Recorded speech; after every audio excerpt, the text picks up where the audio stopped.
جس طرح آج بھی وہاں نجدی ہوتے ہیں، کوئی جا کر اگر کھڑا ہو کر درود و سلام پڑھے تو اس کو بھی منع کر دیتے ہیں، کوئی جا کر دعا کرے تو اس کو بھی منع کر دیتے ہیں، کوئی جا کر محبت سے جھک جائے ادب کے ساتھ تو اس کو بھی منع کرنے لگ جاتے ہیں۔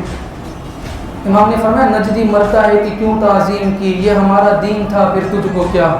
محبت ہم نے کی، پیار ہم نے کیا، عشق ہم نے کیا، درود و سلام ہم نے پڑھا، انگوٹھے ہم نے چومے، تکلیف تمہیں کیوں ہو گئی؟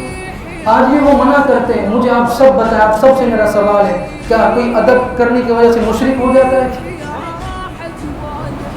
ادب کی وجہ سے ساری دنیا کو انہوں نے مشرک بنا کے رکھ دیا۔ آج لوگ لاکھوں روپے یہاں سے لگا کے وہاں جاتے ہیں، شرک کرنے کے لیے جاتے ہیں۔ مجھے بتائیں آپ میں سے کوئی لاکھوں کروڑوں روپے لوگ یہاں سے لگا کے جاتے ہیں مدینہ طیبہ حاضری کے لیے، وہ شرک کرنے وہاں جاتے ہیں۔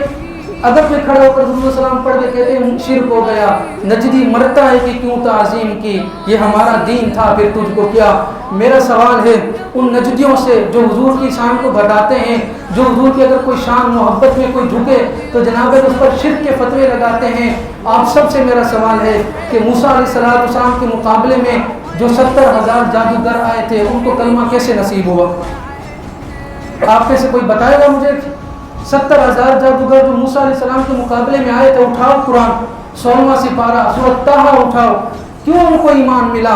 انہوں نے بنا سوچے سمجھے نبی کی تعظیم ہو گئی، نبی کا ادب ہو گیا۔ قرآن اٹھاؤ نا، اپنی طرف سے تو میں بات کر رہا نہیں ہوں۔ فرمایا قالوا یا موسیٰ اما ان تلقی، فرمایا آپ پہلے اپنا آسان مبارک ڈالیں گے۔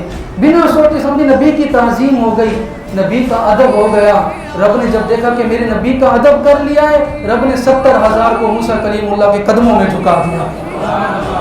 زور سے سبحان اللہ کہہ دیجیے۔ ادب کی وجہ سے 70,000 جادوگروں کو موسیٰ علیہ السلام کے قدموں میں جھکا دیا۔ کیوں؟ نبی کی تعظیم کی تھی۔ نجدی کہتے ہیں بھائی یہ نہیں کرو، وہ نہیں کرو، ایسا نہیں کرو۔ میں نے کہا ادب کی وجہ سے کوئی بھی مشرک نہیں ہوتا۔ ادب تم نے ساری دنیا کو ذرا شرک کی فیکٹری کھول کے رکھ دیا، یہ بھی مشرک ہے، یہ بھی شرک ہے۔